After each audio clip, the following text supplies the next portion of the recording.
France has threatened to cut off the UK's energy supply and tamper with trade in retaliation to the UK's decision to reject 35 fishing boat licenses. French Maritime Minister Annick Girardin has given Boris Johnson until the 13th of October to loosen the rules around French fishing boat licenses. Ministers have threatened extreme retaliatory measures if the UK does not cave to demands. But an Express poll of 7,268 participants, held from the 6th of October to 8, found that a staggering 97% of people think the Prime Minister should dig his heels in and refuse to give out more French fishing licenses. The government office accepted just 12 of 47 applications to fish in British waters last week, on the grounds that the rejected applications did not provide sufficient evidence to prove a history of fishing in the area. Overall, Downing Street has granted licenses to about 1,800 vessels to fish in British waters, but French ministers have insisted that this is not enough. Ms. Girardin wrote,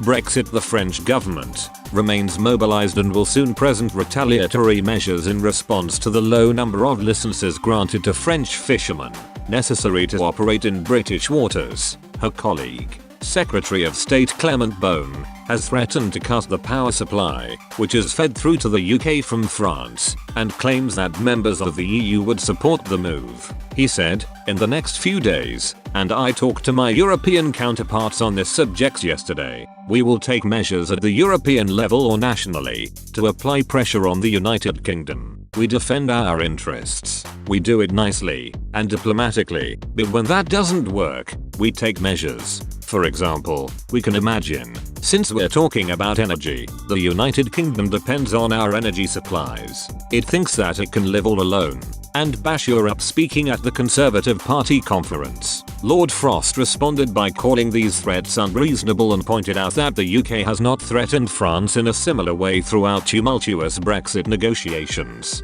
He said, "For all the frustrations of the last 18 months, I can't think that we as a country have resorted to those sorts of threats. We've not made those sort of direct threats to our neighbors, and the vaccine export ban earlier this year is another example of where the EU resorts to these sorts of threats quite quickly, and that's not how we should behave. We don't. And I don't see why our neighbors feel they have to." His stance is echoed by the British public, as 94% of people no longer believe that France is an ally of the UK as tensions have soared. One social media user Telsa said, "What a joke. We've only excluded a few boats and we have been threatened to the hilt by the arrogant French bullies. No way are they classed as friends and allies." Another agreed, "The French should be grateful for the near 2,000 licenses that the UK has issued, not sulk and complain and even threaten the UK as we go about our national business in a civilized fashion."